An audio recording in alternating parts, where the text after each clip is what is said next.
I kept my high-risk pregnancy secret until our daughter was born healthy. Then my husband's parents demanded a paternity test and he agreed without asking me.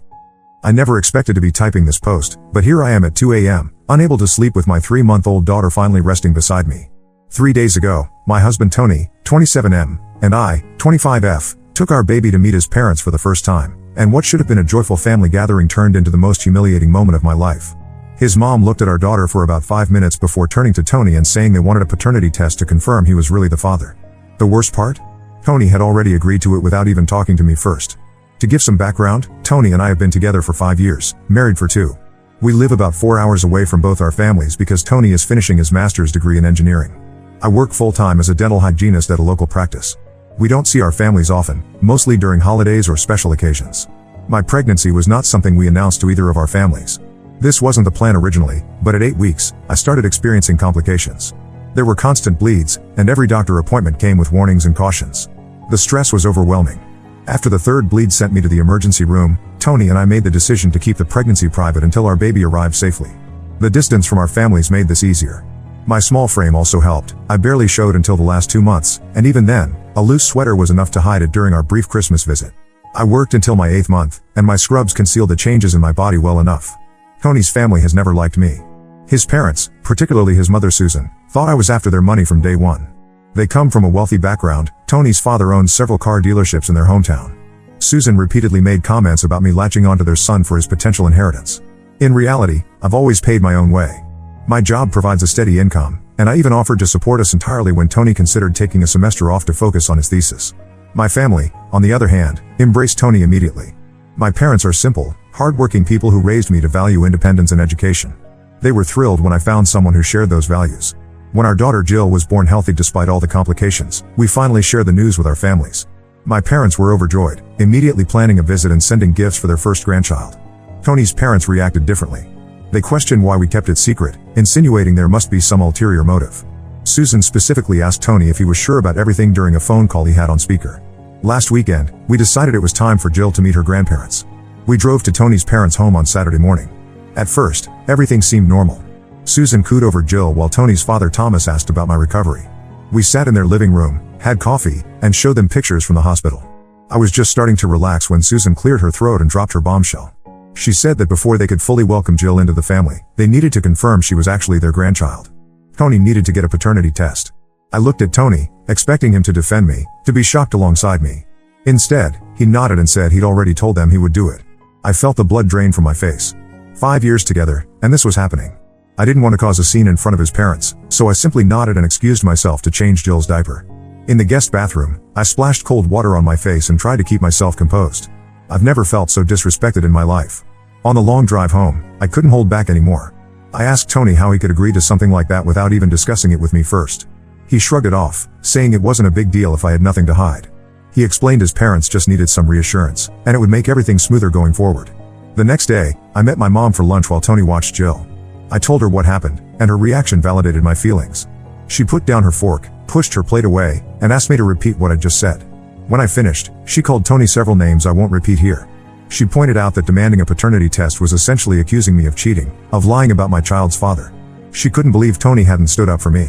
That evening, my phone started blowing up. My grandfather called, then my grandmother. Apparently, my mom had told them about the paternity test demand. My grandfather, who has always treated me like his own daughter, was furious. He called Tony directly and told him he was no longer welcome in their home. My grandmother sent a long text about respect and family values. She also mentioned how ridiculous the whole thing was since Jill looks exactly like Tony, down to the same dimple on her right cheek. When Tony got home that night, he exploded. He screamed that I had ruined his relationship with my family by telling them private business. He said my grandfather had threatened him, and now he couldn't even visit my family's home. He kept saying I had destroyed his image with people he cared about. I tried to explain that I wasn't the one who created the situation. His automatic agreement to his parents' insulting demand did that. But he wouldn't listen. He kept pacing around our apartment, saying I should have kept it between us, that I made everything worse by involving my family. The next morning, the test was performed. We went to a clinic Tony's parents had arranged. The technician swabbed both Tony's and Jill's cheeks. Tony repeatedly told me it would all be over soon, that once his parents saw the results, everything would go back to normal. I didn't respond. 2 days later, the results came in. Susan called Tony immediately, her voice loud enough through the phone that I could hear her excitement. Tony was confirmed as Jill's biological father, exactly what I already knew. Tony was thrilled, telling me now his parents would be fully supportive, that they would help with Jill and with our finances while he finished school. But something had broken inside me. This wasn't just about the test. It was about Tony choosing his parents over me, about him allowing them to disrespect me in the most fundamental way. I told him I needed a break, from him and from his family's games. He didn't understand. We argued again, this time with him saying the test proved everything was fine now. I packed bags for Jill and myself while he tried to convince me to stay. I drove straight to my parents' house, tears blurring the road ahead. That night, Tony called and apologized. He admitted that going along with the test was wrong, but in the same breath insisted it had to be done to satisfy his parents, even though he claimed he never doubted me. The contradiction was glaring. The next day, he texted that he missed us and wanted to meet. I agreed to see him at a park near my parents' house, secretly hoping we could find a way forward. Tony had to meet us there because my grandfather had made it clear he wasn't allowed on their property. At the park, Tony apologized again but immediately stressed that the test was necessary for his parents to trust me and be involved with Jill. I told him plainly that his parents wouldn't be allowed near our daughter until they apologized to me personally. He became agitated, raising his voice and saying I had no right as a mother to keep his family from their grandchild. I disagreed. If they couldn't respect me as Jill's mother, they didn't deserve access to her. Our conversation ended there. I put Jill back in her carrier and returned to my parents' house. Since then, Tony has been texting and calling constantly. His latest message threatened to take me to court if I continued to deprive his family of time with Jill. I believe I'm in the right here, but Tony clearly thinks I'm being unreasonable. The worst part is realizing that the man I married, the father of my child, doesn't value me enough to stand up for me against his family's baseless accusations. I don't know where we go from here. Update 1. It's been 2 weeks since my last post, and I'm writing this update from my childhood bedroom, where Jill and I have been staying. First, I want to thank everyone who commented and sent messages of support. Many of you asked about Tony's family's history and why they've always disliked me, so I'll provide some context. Tony's mother Lisa, I used Susan as a pseudonym in my original post but will use Lisa going forward for consistency, has always been difficult. During our first year together, she made numerous comments about my background and career choice. At family dinners, she would ask pointed questions about my salary and student loans, then follow up with remarks about how Tony deserves someone from their circle. According to Tony, Lisa was diagnosed with bipolar disorder years ago but rarely adheres to her treatment plan. More disturbingly, Tony once confided that she was physically abusive during his childhood, particularly when his ADHD symptoms were evident. He described being locked in his room for hours as punishment for being too energetic and receiving harsh physical discipline for minor infractions. These revelations made me extremely cautious about Lisa having unsupervised access to our daughter, even before the paternity test incident. The test demand was essentially the final confirmation that Tony's family would never respect me or my role in his life. As for current developments, the paternity test results came back exactly as expected. Tony is Jill's father. Lisa called him immediately after receiving the report, suddenly eager to be involved in Jill's life. Tony came to my parents' house the next day, expecting me to return home now that everything was cleared up. I explained that the test results didn't fix the fundamental problem. He had allowed his family to disrespect me in a profound way, and he had participated in it. He tried to explain that he depends on his parents financially, they pay his tuition and half our living expenses, and he couldn't afford to upset them. I reminded him that I had previously offered to support us on my salary alone if necessary, but he had refused. After a long conversation on my parents' front porch, he still wasn't allowed inside. We reached a tentative agreement. Tony would see Jill regularly, but I would remain at my parents' house for at least another month while we worked through things. He agreed to attend counseling together, and he promised to speak with his parents about their treatment of me. For a few days, this arrangement seemed to be working. Tony visited every evening after his classes to spend time with Jill. We had our first counseling session scheduled for next week. Then everything fell apart. Last night, Tony didn't show up for his usual visit. After an hour, I texted to check if he was running late. No response. I called, straight to voicemail. Finally, around 10 p.m., I called his friend Michael, thinking they might be studying together for an upcoming exam. Michael sounded uncomfortable on the phone. He hesitated before telling me that Tony wasn't with him, and as far as he knew, Tony had plans to meet someone named Vanessa. Michael quickly added that he thought I knew about it, that it was some group project meeting. I thanked Michael and hung up. 10 minutes later, Tony called back, claiming he'd been at a poker game with friends and his phone had died. When I mentioned speaking with Michael, the line went silent for several seconds. Then Tony admitted he had been meeting with a classmate, but insisted it was just for academic help with his thesis. I didn't believe him. Something in his voice, the hasty explanation, the convenient dead phone excuse, it all felt wrong. I told him I needed space and ended the call. This morning, I received a text from an unknown number. It was a woman claiming to be Vanessa, saying she had been seeing Tony for the past 4 months, since I was 7 months pregnant. She had just discovered he had a wife and baby and felt I deserved to know. She attached screenshots of their text conversations, dating back to December, filled with messages no married man should be sending to another woman. When confronted, Tony initially denied everything, calling Vanessa crazy and obsessed with him. But when I forwarded the screenshots back to him, his story changed. It was just emotional, he claimed, nothing physical. He had been stressed about becoming a father, about his thesis deadline, about money. It didn't mean anything. I asked him to leave me alone. I blocked his number, his email, his social media accounts. My parents have been incredible through all of this, taking shifts with Jill so I can get some sleep. My father installed a security camera at their front door after Tony showed up unannounced yesterday afternoon, demanding to see his daughter. For now, I'm focusing solely on Jill. She's starting to smile more, responding to my voice. My mother says she has my eyes, though everything else is pure Tony. It hurts to see his features in her face, but she's my world now, the one good thing to come from this relationship. I've contacted a lawyer about custody arrangements. The initial consultation is scheduled for next week. I'm not trying to keep Tony from his daughter, but I need formal boundaries in place. The lawyer advised me to document everything, including the paternity test demand and the infidelity. Tony's parents have been calling my parents' house repeatedly. My mother finally answered yesterday and told them in no uncertain terms that they were not welcome to visit and that any communication should go through my attorney going forward. Lisa apparently broke down crying, saying she just wanted to see her granddaughter. My mother reminded her that questioning Jill's paternity wasn't the act of a loving grandmother. I'm not sure what the future holds, but I know I can't go back to Tony. The trust is completely shattered.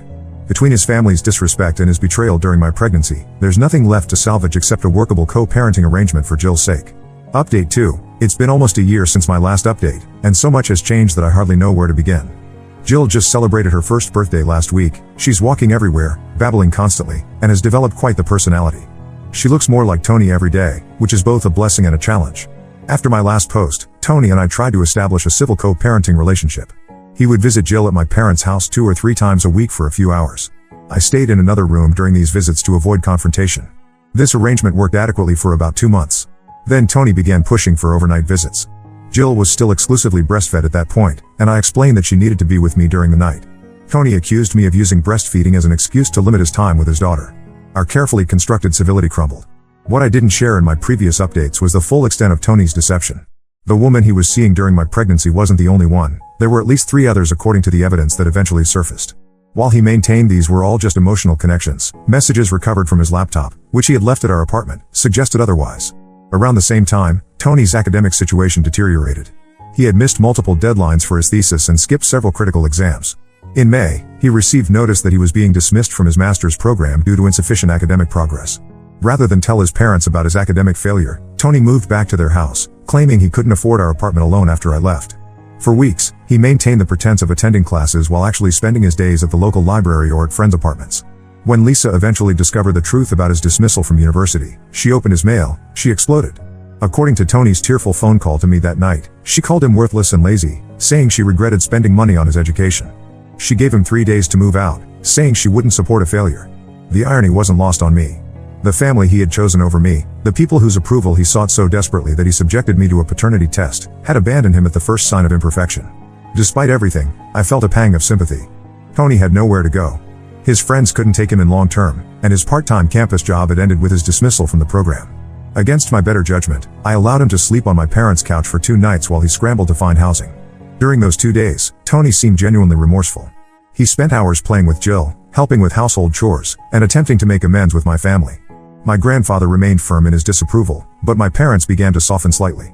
On the 3rd morning, Tony announced he had found a studio apartment he could afford with the money from his final paycheck. He moved out that afternoon after saying goodbye to Jill. For a moment, watching him kiss her forehead, I remembered the man I had fallen in love with years ago. That nostalgic moment was short-lived.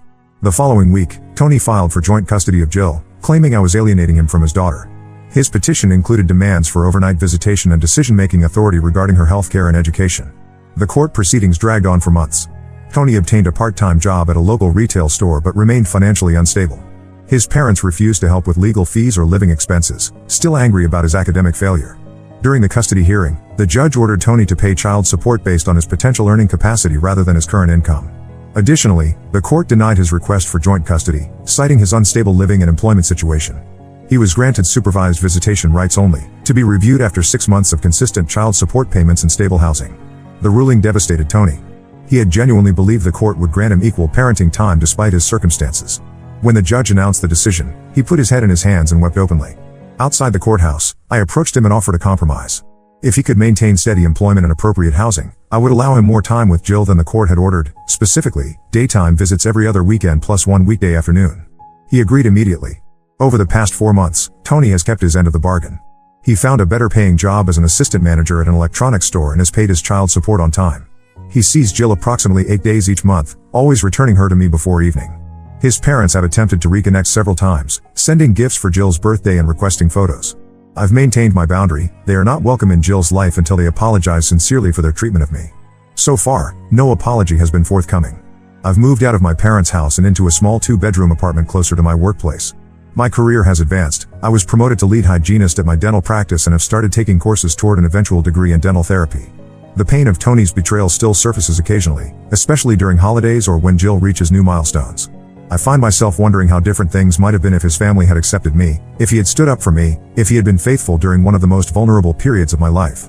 Update 3. It's been over 2 years since that horrible day when my in-laws demanded a paternity test, and while I never expected to write another update, recent events warrant one final post. Jill is now a bright, chatty 2-year-old who loves dinosaurs and dance parties in the kitchen. She splits her time between my apartment and Tony's place according to our informal arrangement. Daytime visits every other weekend plus 1 or 2 weekdays each month, depending on his work schedule.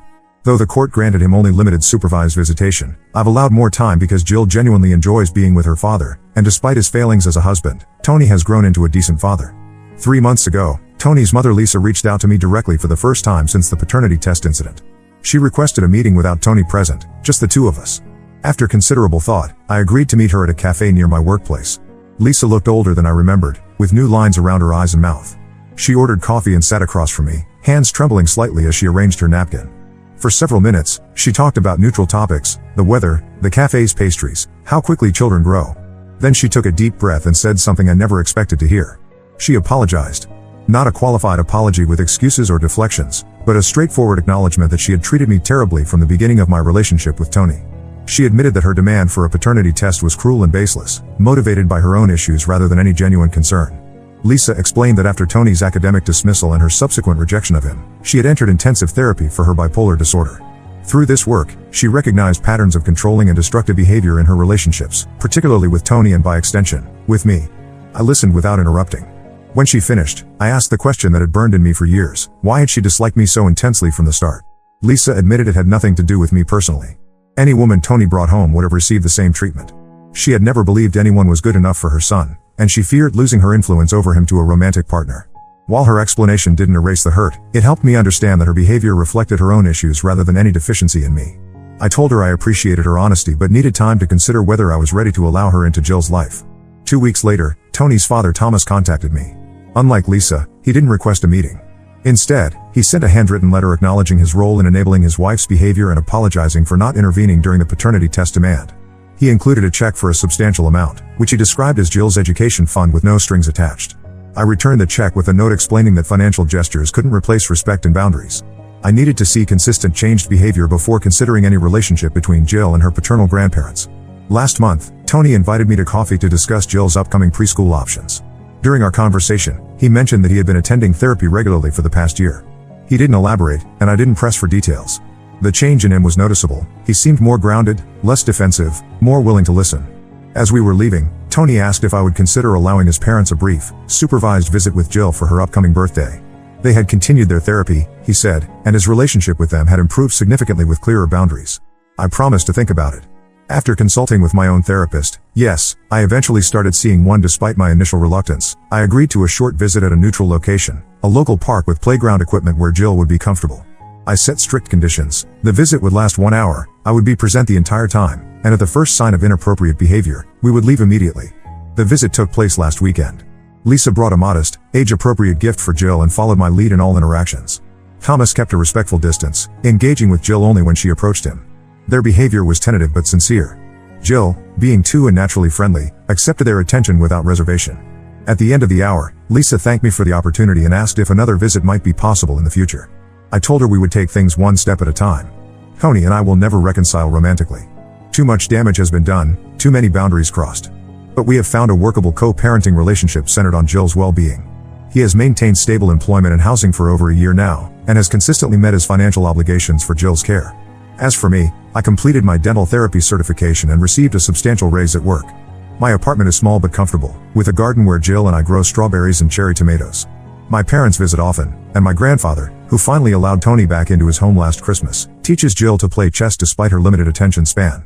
Life isn't what I envisioned when Tony and I married, when we decided to have a child together. The path has been harder and lonelier than I ever expected. But watching Jill thrive despite the complicated circumstances of her early life has given me a different kind of satisfaction. I've built a stable, loving home for her, and ultimately, that matters more than the pain of the past. I don't know what the future holds for our unusual family arrangement. The boundaries may shift as Jill grows and as her grandparents continue to demonstrate changed behavior. What I do know is that I've found strength I never knew I possessed, and I'm no longer afraid of standing my ground when necessary or extending grace when appropriate. Thank you to everyone who has followed this journey and offered support along the way. This will be my final update. It's time to focus on moving forward rather than revisiting the past. Now let's move to the next story. Story 2. I found out my wife was having an affair with her boss's son. Her family harassed me to forgive her, but what I did next left everyone speechless. I, 28M, found out my wife, 27F, cheated on me during her work trip abroad. Now her family is blaming me for everything. My wife Allison and I have known each other since we were kids. We grew up in the same small town in Ohio, where everyone knew everyone else's business. Our families were close friends, and we often joked that we were destined to end up together. Despite this, we didn't start dating until college. I was always the shy, bookish type, more comfortable with computers than people. Allison, on the other hand, was the life of the party. She was involved in every school club, played on the volleyball team, and seemed to know everyone in town. I had a crush on her for years but never had the courage to ask her out. It wasn't until we both ended up at Ohio State that things changed. We bumped into each other at a freshman orientation event, and it was like seeing each other for the first time. We started hanging out, first as friends, then as study buddies, and finally as a couple. Our families were thrilled when we started dating, often joking about planning our wedding before we'd even graduated. College was a whirlwind of late-night study sessions, football games, and stolen moments between classes. Allison pursued a degree in marketing, while I dove into computer science. We supported each other through tough exams and celebrated each other's successes. By the time graduation rolled around, we were inseparable. After college, we both landed jobs in Columbus. I started as a junior software engineer at a tech startup, while Allison got an entry-level position at a marketing firm. We moved in together, renting a small apartment downtown. Those first few years were tight financially, but we were happy. We'd spend our weekends exploring the city, trying new restaurants, or just curled up on the couch binge-watching TV shows. 3 years after graduation, I proposed. I had been saving up for months to buy the perfect ring. I planned an elaborate scavenger hunt around the city, revisiting all our favorite spots from our college days. The final clue led Allison to the rooftop of our apartment building, where I was waiting with roses and champagne. She said yes before I could even finish asking the question. Our wedding was a big affair, as is typical in small-town Ohio. Both of our large extended families attended, along with what felt like half the town. Allison's parents spared no expense, insisting on paying for most of it despite our protests. It was a beautiful day, and I remember thinking that life couldn't get any better. For the first year of our marriage, things were amazing. We both excelled in our careers, and our relationship felt stronger than ever. We started talking about buying a house and starting a family. Everything seemed to be falling into place. Then, about a year ago, Allison got a big promotion at work. She became the head of digital marketing, a position that came with a significant pay raise but also required more travel. At first, it was just short trips to Chicago or New York, never more than a few days at a time. I missed her when she was gone, but we made it work with daily phone calls and video chats. 6 months ago, Allison's boss offered her the opportunity to lead a major project in Frankfurt, Germany. It was a 3-month assignment that could potentially lead to even bigger opportunities within the company. Allison was ecstatic about the offer, and I encouraged her to take it. I knew how hard she had worked for this kind of recognition, and I wanted to support her dreams. Before she left, we had a long talk about how we'd manage the long-distance relationship.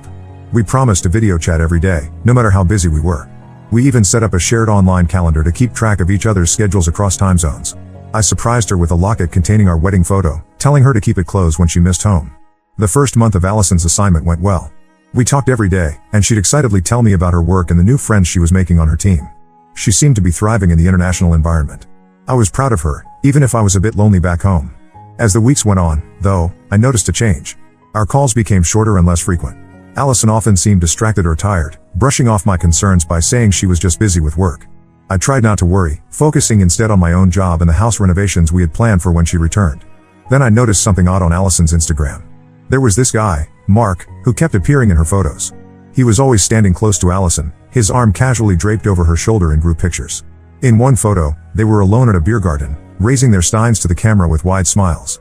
When I asked Allison about Mark during our next call, she got defensive. She said he was just a coworker and accused me of not trusting her. I backed off, not wanting to start an argument when we were so far apart. But the seed of doubt had been planted, and I couldn't shake the feeling that something was off. The last few weeks of Allison's assignment were tense. Our conversations became stilted and awkward. She canceled our calls more often, citing late nights at the office. I found myself checking her social media obsessively, looking for more photos of Mark or any clue about what was really going on. 2 weeks before Allison was due to come home, She called me out of the blue in the middle of the day. Her voice sounded strange, almost guilty. She said she had something important to tell me but wanted to wait until she was home to discuss it in person. My stomach dropped. I knew, deep down, what was coming, but I tried to hold on to hope that I was just being paranoid. The day Allison returned, I picked her up from the airport with a bouquet of her favorite flowers. She barely looked at them, her eyes red-rimmed and avoiding mine.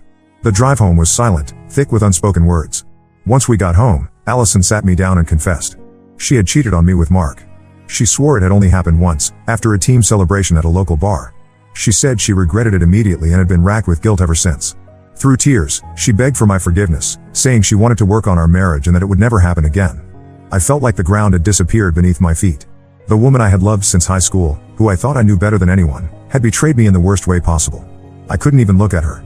I asked her to leave, to go stay with her parents while I tried to process everything. The next day, the phone calls started. First, it was Allison's mother. She was livid, accusing me of abandoning her daughter when she needed me most. She said I was being selfish and immature, that a real man would stand by his wife through thick and thin. I tried to explain the situation, but she wouldn't listen. In her eyes, Allison could do no wrong. Then Allison's father called. He took a different approach, trying to appeal to my sense of commitment. He reminded me of how long Allison and I had been together, of all the plans we had made. He suggested that maybe I had driven Allison to cheat by not being attentive enough while she was away. His words stung, making me question if I was somehow to blame for this mess. The harassment didn't stop there. Allison's sister, Emily, who had always been closer to Allison than to me, took to social media. She posted a long rant about the importance of forgiveness in relationships, clearly aimed at me without naming names.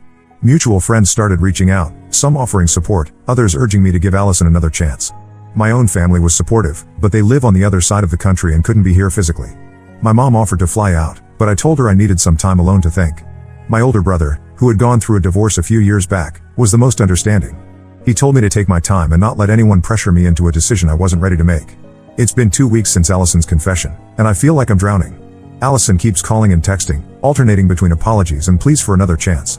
Her family's pressure is relentless. I've had to block several numbers and social media accounts just to get some peace. I find myself replaying our entire relationship in my head, wondering if there were signs I missed. Was I too trusting? Too naive? The rational part of me knows that Allison's actions are not my fault, but it's hard not to question everything. I don't know what to do. Part of me still loves Allison and mourns the future we had planned together. But another part of me knows that I'll never be able to trust her fully again. The thought of her with Mark makes me physically ill. I feel lost and alone, stuck between the life I thought I had and an uncertain future. How do I even begin to move forward from here? Update 1. It's been about a month since my last post, and I wanted to update you all on what's been happening. First, I want to thank everyone for their support and advice. Your words helped me more than you know during this difficult time. After weeks of soul-searching and many sleepless nights, I've decided to end my marriage with Allison. It wasn't an easy decision, but I realized that the trust between us is irreparably broken. It's not just the act of cheating itself, but how she handled it afterwards and how her family reacted that made me realize we can't move past this. When I told Allison about my decision to divorce, she broke down completely. She begged me to reconsider, promising to do anything to save our marriage. She suggested couples therapy, a trial separation, even offered to quit her job and move wherever I wanted. But I stood firm. I realized that staying in this marriage would mean constantly doubting her, always wondering if she was really working late or if she was with someone else. That's not the kind of life I want for myself. Allison's family's reaction was even worse than before. Her mother called me, screaming that I was ruining her daughter's life. She threatened to tell everyone in our hometown that I was abusive, which is absolutely not true, if I went through with the divorce. Her father took a different approach, saying that he always thought I wasn't good enough for Allison and that this proved it. He even implied that he would use his connections in the local business community to make things difficult for me professionally. The harassment from her family became so intense that I had to take legal action. I filed for a restraining order against Allison's mother after she showed up at my workplace, causing a scene in the lobby until security escorted her out. It was humiliating and stressful, to say the least. Amidst all this chaos, I discovered something that made the situation even more complicated. Remember Mark, the guy Allison cheated with? Well, it turns out he wasn't just some random coworker. He's actually the son of one of the executives at Allison's company. This revelation made me question whether Allison's promotion and the assignment in Germany were really based on merit or if there was something else going on. When I confronted Allison about this, she swore she had no idea about Mark's connections when they first got involved. She insisted that their relationship only started during the Germany trip and that her career advancements were solely due to her hard work. But at this point, I don't know what to believe anymore. The situation at Allison's workplace has become a mess. Rumors are flying, and Allison told me she's considering quitting her job because of the hostile environment. Part of me feels bad for her, but another part thinks she brought this on herself. It's a stark contrast to the bright future she thought she was building for herself just a few months ago. As for me, I've been focusing on healing and moving forward. I've started seeing a therapist to help me process all the emotional trauma. It's been helpful to have a neutral party to talk to, someone who can help me navigate my feelings without judgment. I've also been leaning on my friends more than ever before. They've been incredible, offering everything from a shoulder to cry on to help packing up Allison's things. My best friend from college, Jake, even flew in from California to spend a week with me. Having him here, reminiscing about simpler times and reminding me of who I am outside of my marriage, was exactly what I needed. I've started to rediscover old hobbies that I had let fall by the wayside during my marriage. I've joined a local photography club and have been spending weekends exploring the city, camera in hand. It's been therapeutic to look at the world through a new lens, both literally and figuratively. The divorce proceedings are ongoing, and it's been a difficult process. Allison is contesting the divorce, which is making everything take longer and cost more. Her family is still trying to interfere, but my lawyer has been handling their threats and accusations. I'm grateful to have found an attorney who understands the complexities of my situation and is fighting hard for my interests. There are still days when I miss the life I had with Allison. We had a lot of good times together, and sometimes I find myself remembering those moments with a mixture of fondness and sadness. But then I remind myself of her betrayal and how she and her family have behaved since, and I know I'm making the right decision. It's a long road ahead, but I'm taking it one day at a time. I'm looking forward to the day when this is all behind me and I can start a new chapter in my life. For now, I'm focusing on healing, rebuilding, and rediscovering who I am as an individual rather than as half of a couple. Update 2: It's been about 6 months since my last update, and I wanted to share what's been happening. The divorce is finally finalized, and I can't express how relieved I am that it's over. It's been a long, painful process, but I finally feel like I can breathe again. The last few months have been a roller coaster of emotions and legal battles. Allison fought the divorce every step of the way, dragging things out and making it as difficult as possible. Her family continued their campaign of harassment, even going as far as to spread rumors about me in our hometown. It was tough, but I stayed strong and kept pushing forward. One of the most challenging aspects was dividing our assets. We had bought a house together shortly after getting married, and neither of us wanted to give it up. It was the home where we had planned to raise our family, and letting go of that dream was harder than I expected. After weeks of negotiation and mediation, we finally agreed to sell the house and split the proceeds. Watching the sold sign go up in our front yard felt like the end of an era. During this time, I found out more about Allison's relationship with Mark. It turns out their affair hadn't been a one-time thing as she initially claimed. They had been seeing each other regularly throughout her entire stay in Germany. This revelation, while painful, helped solidify my decision to end the marriage. It also explained why Allison had been so resistant to the divorce. She had been hoping to keep both relationships going. Allison eventually left her job due to the awkward situation with Mark and the rumors circulating in the office. Last I heard, she's moved to Chicago to start fresh. Despite everything that happened, a small part of me hopes she's doing okay. We shared too much history for me to wish her ill, even if I can't forgive her actions. As for me, I've been focusing on rebuilding my life. I've moved into a new apartment in a different part of the city. It's smaller than our house, but it feels like a fresh start. I've been slowly making it feel like home, buying new furniture and decorating it in a way that reflects who I am now, not who I was as part of a couple. The cooking classes I mentioned in my last update have become a real passion.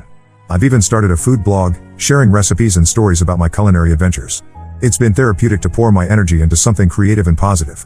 I've started hosting small dinner parties for my friends, something I never would have done before. It feels good to fill my new home with laughter and good food.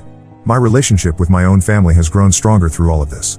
They've been my rock, offering support and love when I needed it most. My parents came to visit for a week, helping me settle into my new place and providing a much-needed distraction from the stress of the divorce. My brother and his wife have been checking in regularly, always ready with a joke or a word of encouragement when I'm feeling down. I've also reconnected with some old friends who I had lost touch with during my marriage. It's been eye-opening to realize how much I had centered my life around Allison and her social circle. Reconnecting with my own friends has reminded me of who I was before I got married, and it's helping me figure out who I want to be now. One unexpected positive outcome from this whole ordeal is that I've become closer to my neighbor, Sarah. She's been going through a divorce herself, and we've bonded over our shared experiences. We've been spending more time together, going for runs in the park or grabbing coffee on weekend mornings. While I'm not ready for a relationship yet, it's nice to have someone who understands what I'm going through. I still have my bad days. Sometimes I'll come across an old photo or remember a happy memory, and it'll hit me hard. The other day, I found the locket I had given Allison before her trip to Germany, tucked away in a box of her things that she never came to collect. It brought back a flood of emotions, anger, sadness, nostalgia. But these moments are becoming less frequent and less intense. I'm learning to appreciate the good times for what they were, while also acknowledging that the relationship had to end. My therapist has been incredibly helpful throughout this process. She's helped me work through my anger and trust issues, and I'm slowly learning to open up again. It's a long journey, but I feel like I'm making progress every day. We've been working on setting boundaries, both with Allison's family and in future relationships. I'm learning to trust my instincts and value myself more. Work has been a welcome distraction through all of this. I've thrown myself into new projects, even taking on a leadership role in developing a new software platform for our company. My boss has been understanding about the whole situation, giving me flexibility when I needed it for court appearances or therapy sessions.